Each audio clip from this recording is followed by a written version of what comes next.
Amici bellini, procede la sosta delle nazionali, che insomma non mi fa proprio un piacere di pazzi sinceramente, perché poi dobbiamo parlare delle cose nostre che però non cioè ci riguardano, ma da lontano, però si riavvicina, insomma cominciamo.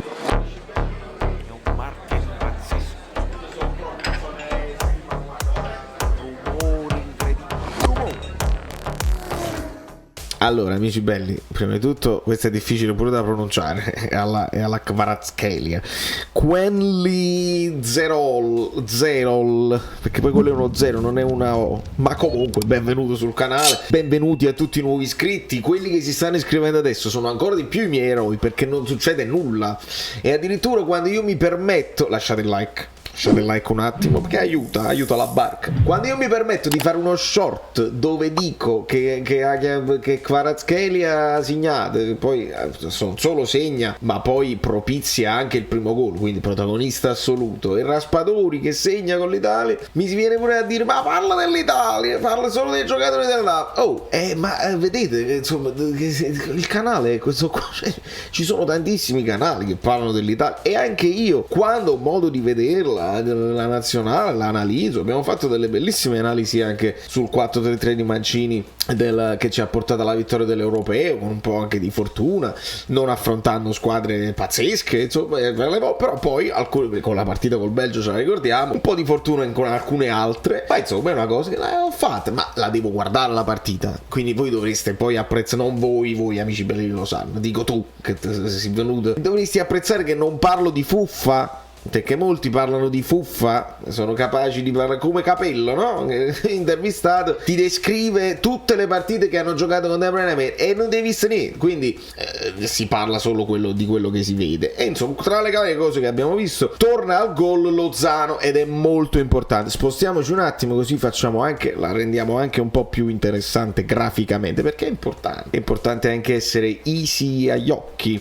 E quindi il ritorno, perché si parla già del ritorno, insomma segnaliamo che Lozano ha segnato ed era una delle cose che ci auspicavamo nei video precedenti quando abbiamo fatto l'elenco dei giocatori che andavano in nazionale. Ecco, abbiamo detto Lozano, vatti a divertire, vatti a recuperare un po' di fiducia in te stesso, nel paese in cui sei comunque un idolo incontrastato. Ce li ricordiamo i messicani che poi vengono sotto ai video eccetera eccetera, adesso siamo invasi dai georgiani, dai sudcoreani eccetera eccetera, e va bene, il Napoli deve essere una squadra internazionale, però molto bene. Benvenutiamo. Non vi siete iscritti al canale Delega in descrizione? Sì, perché vedi, vi fanno sapere, un saluto eccetera eccetera. Ah già, votate, mi sa che dovete votare perché c'è ancora tempo e non facciamo scherzi, ma non vogliamo entrare in politica assolutamente, vogliamo parlare perché ho visto il gol di Lozano, contentissimo perché il ragazzo ne aveva bisogno proprio psicologicamente di sbloccarsi, di sentirsi ancora protagonista e di riprendere il feeling con il gol, e non fa un gol facilissimo, è un calcio d'angolo dove lui si trattiene praticamente sul secondo palo, la palla viene spizzata, finisce nella sua zona e lui al volo di sinistro, un tocco anche abbastanza morbido, alzando la gamba parecchio, scavalca il portiere. Non era facilissimo, l'abbiamo visto sbagliare gol molto più facile anche con il piede suo, quindi molto bene per Lozano, molto bene anche per Mario però non ho letto, perché poi mi dimentico una cosa, il rientro, perché adesso poi qua mi potete dire anche nei commenti cosa fareste con Lozano, perché a questo punto lui rientra dopo la sosta, aspetta Lozano, il rientro si affronterà la fascia est secondo quando riportato il messicano tornerà soltanto venerdì, e quindi dalla nazionale, e quindi in tempo per la rifinitura. L'allenatore potrebbe anche pensare a Zerbin per sostituire Politano. Qua perdiamo Lozano se succede questa cosa qua.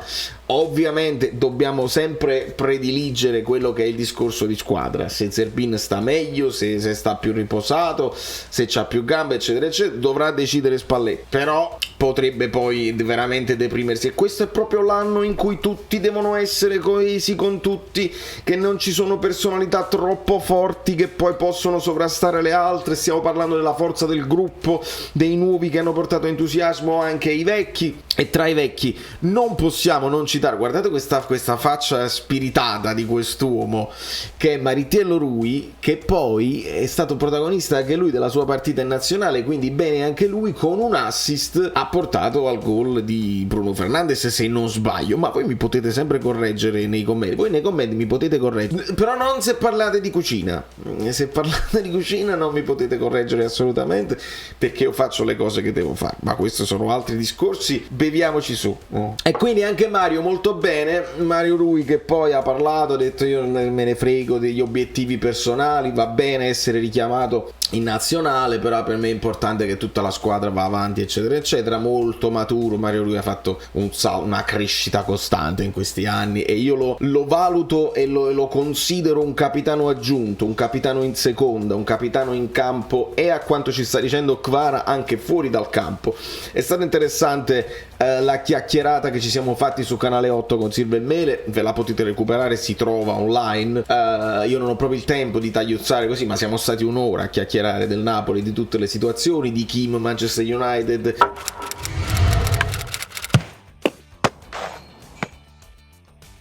di Mario Rui, di Meret. E a proposito di Meret si riparla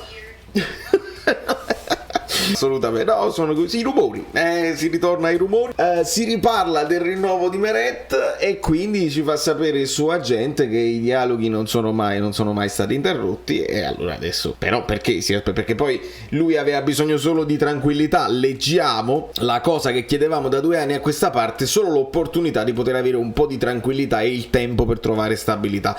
Teniamo conto che la stagione con Gattuso non era stata semplicissima per l'alternanza, però aveva dimostrato affidabilità. Io ricordo tra le altre cose quella Coppa Italia che poi ha portato all'alternanza Ospina Meret anche verso la finale, perché uno aveva fatto benissimo la semifinale e uno ha fatto bene la finale, quindi quell'alternanza poi ce la siamo anche ritrovata in positivo, diciamo quelle che sono le cose. E credo che Alex, adesso le società e allenatore fanno delle scelte, Alex ha dimostrato personalità e professionalità nel gestire questa situazione al meglio. Oggi finalmente, anche per situazioni fortuite, è bene sottolinearlo, perché quando poi diciamo che alle volte serve il mazzo e non sempre è tutto programmato, perché lo sappiamo che Navas è il giocatore del Napoli e che Meret già stava alla Spezia, con lo Spezia o al Torino eccetera eccetera, si è trovato a parare e lo sta facendo benissimo. Siamo vicini al rinnovo, non abbiamo mai negato il dialogo con il Napoli, vediamo cosa porterà. I colloqui ci sono sempre stati, dipende dalle parti. Che significa dipende dalle parti? Nella nostra disponibilità c'è sempre stata, e quindi questa è la situazione di Meret. Aspettiamo. Io tra le varie cose, sì, Meret in questo momento sta facendo benissimo, noi ce lo abbracciamo, è il nostro portiere titolare e quindi massima fiducia e massimo supporto per il portiere, che deve stare tranquillo e deve poi infondere la tranquillità ai suoi difensori. Ma si parla anche del rinnovo di Lobotka e lì mi direi muoviamoci, perché si sta facendo vedere a livello anche internazionale e poi diventa un problema, perché se possiamo poi rinunciare a Fabian Ruiz,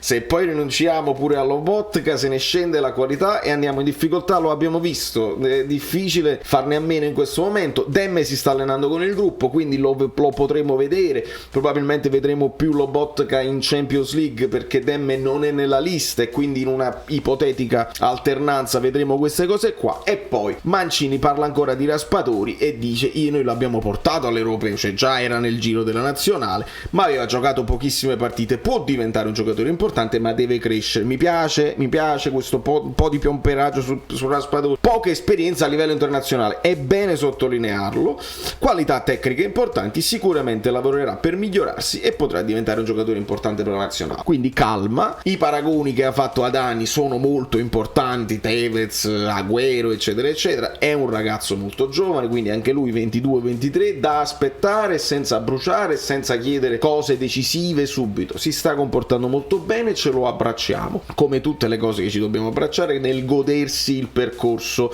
e quindi con calma dobbiamo arrivare in gesto con la testa al Torino. Però prima del Torino oggi ha giocato Lobotka, adesso è il momento di Zielinski, voi dovete andare a votare. Zielinski invece potrebbe fare non lo so se un assist o un gol, però potrebbe anche lui, in questo momento in cui i nazionali del Napoli si comportano molto bene, potrebbe anche lui rientrare in questa fase di ottima forma, perché poi mi si dice sempre Inter, ma è buono questa pausa eccetera eccetera, non è buona per recuperare l'infortunio di Politano, per aver recuperato Demme completamente, per accorciare i tempi di Osi, perché se si fosse giocato avresti perso Simone per tante altre partite, insomma se ne bisognerà ancora aspettare, però arriva nel momento in cui puoi recuperare questi infortunetti e altrimenti sarebbe stata ancora più problematica. Nel frattempo però hai spezzato il groove, hai spezzato il ritmo e quindi dobbiamo ricominciare col Torino alla grande, proprio per non perdere questo entusiasmo così, altrimenti lo sapete come funziona, è così. Penso che ci siamo, penso che abbiamo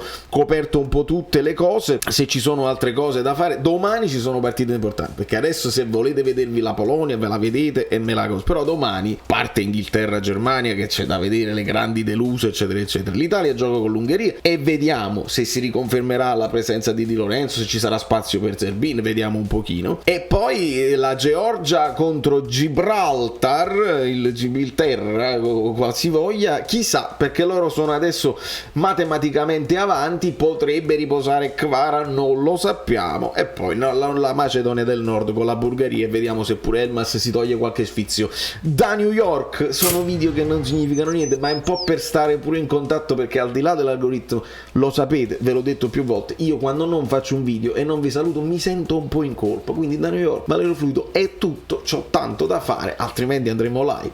Appena finisce il da farsi, il che fare, andiamo pure live. Nel frattempo voi mi seguite su Instagram, come dice questo qua.